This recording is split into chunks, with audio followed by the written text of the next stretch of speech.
Here's some breaking news. The Toronto Blue Jays had just made a very surprising move.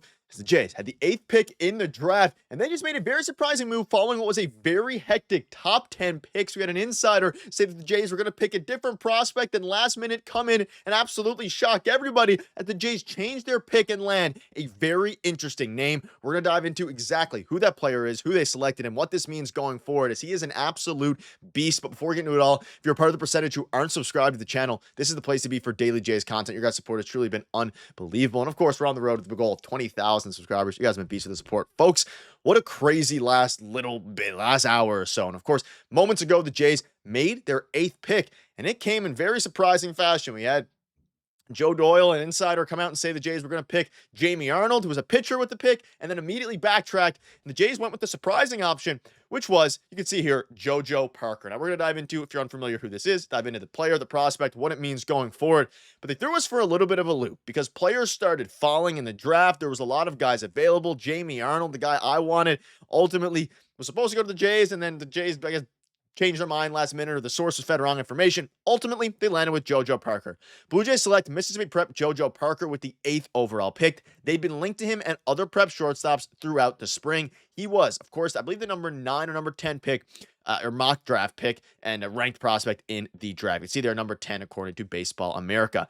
Let's dive into the player, and let's dive into everything here. Some fast facts we'll start with. If you're unfamiliar, just the baseline, he is a shortstop. He's 6'2", 200 pounds. He has a very nice power tool, only 18 years old, folks, with a 60 grade hit tool, 55 grade power tool, 50 run, 55 arm, 50 field, for an overall grade of 55. These go from 20 to 80, 20 being the worst, 80 being the top end, if you're unfamiliar with that. And Jojo Parker is an interesting guy because coming into the draft, there was a lot of links of, Jojo Parker to the Toronto Blue Jays. He also has a brother named Jacob Parker, who's also potentially going to get drafted, I believe ranked 109th in this draft class.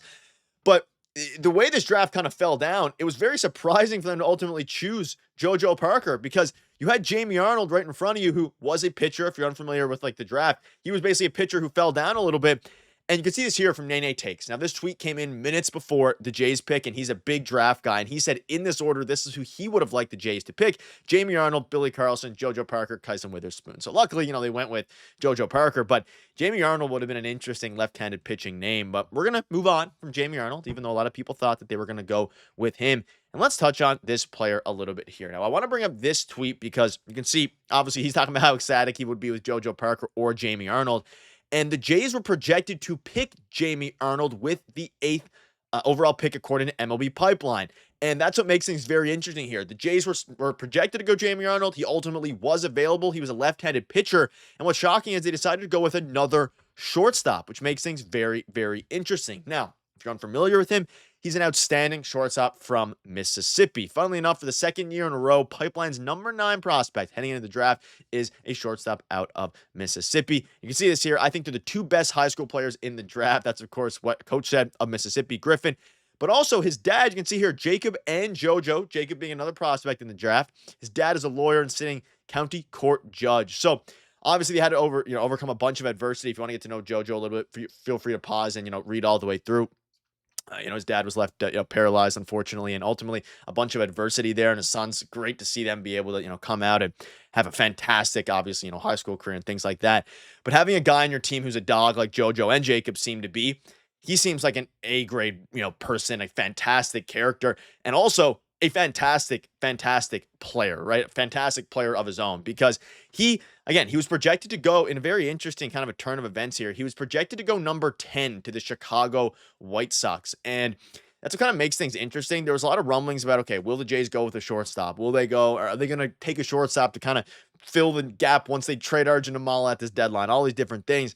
They decided to go with they ultimately did decide to go with a shortstop, even though a starting pitcher was right there. And you can see this here from Nene's article about, or I guess his spreadsheet about, shout out to Nene Takes again. He's a big prospect guy, but you can see Jojo Parker. He said really good reviews on his bat, great contact rates, and a 50 to 20 home run pop potential. Probably not a shortstop and not as athletic as Willis or Carlson. He obviously had Jamie Arnold as his number 1 prospect, but seems like an interesting player, right? And if you watch some of his film and things like that, he has pop. He's fairly athletic.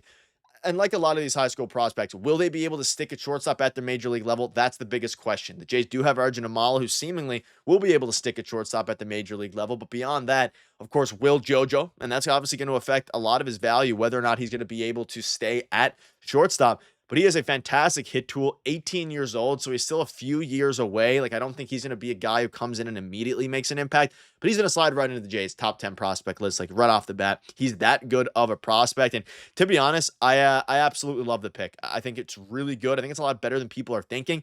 Maybe he ends up moving to third base at some point. Also, something to note as well, he's a left-handed hitter. So for all you guys who love lefties out there, he's a left-handed hitting shortstop with some power. And I think, there's been some rumblings that came out, Keith Matheson and things like that. Fits the organization fantastic. They need more left-handed power. They obviously want to continue, and they picked last year with the first-round pick, Trey Savage, and of course, the year before that, they've picked guys like Arjun Amala in years past. So it's very interesting. And of course, he's a very good hitter, and he has some of the best contact data, doing some research, some of the best contact data out of all the players that were available. So it's going to be interesting. Obviously, will he be able to stick it short? That's the biggest question. But other than that, he's probably going to end up being a second baseman or third baseman.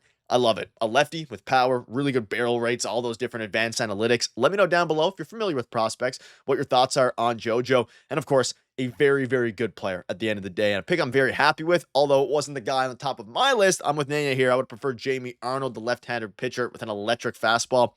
They're going to go with a position player. Went with the starter last year, or a pitcher rather, out of college, and Trey Savage, and that worked out very well. We'll see how they hit on this year's draft. And also a note, they don't have a second-round pick, so they got to wait till the mid to late 80s for their next pick. Interesting. Very, very interesting. And of course, kind of came out of nowhere. I wasn't expecting, Jojo Parker here. Again, he was rumored to go to the Jays, but ultimately, or wasn't really rumored to go to the Jays necessarily, but he was linked to them. Ultimately, despite other players falling, they landed with Jojo.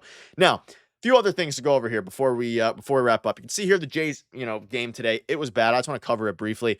They were getting no hit for a while. We saw one of the crazier ejections you'll ever see. I mean, an umpire was barricading John Schneider from going towards the third. Brian Walsh at third base, the umpire, after David Schneider so on. It was a crazy game. Ultimately, really bad game to end the first half of the season into the All-Star break. But at the same time, you have Addison Barger hit a home run, 448 feet. You have David Schneider with a cool moment, a ball don't lie moment, absolutely crushing a pitch out. Like, at the end of the day, it's a bad way to end your last series before the All-Star break, but I have full confidence in this team heading out of the break there. Ross Atkins is going to get on the phone. He's going to try to make some deals. Probably not over the All-Star break. It's only 4 days off, but at the end of the day, Jays desperately needed a break. 16 games in 16 days, and of course, they had an off day a couple days ago before the series and in between them, but it's going to be an interesting ride the second half of the way, and it's kind of cool to see Jays get the number 8. They had the number 8 pick during leading the AL East the following season. It's works out really well, and the Jays continue to improve their farm system. But let me know down below in the comment section what your thoughts are on Jojo Parker, if you're familiar with the player, and what this means going forward for the team. Thank you guys for watching. See you later.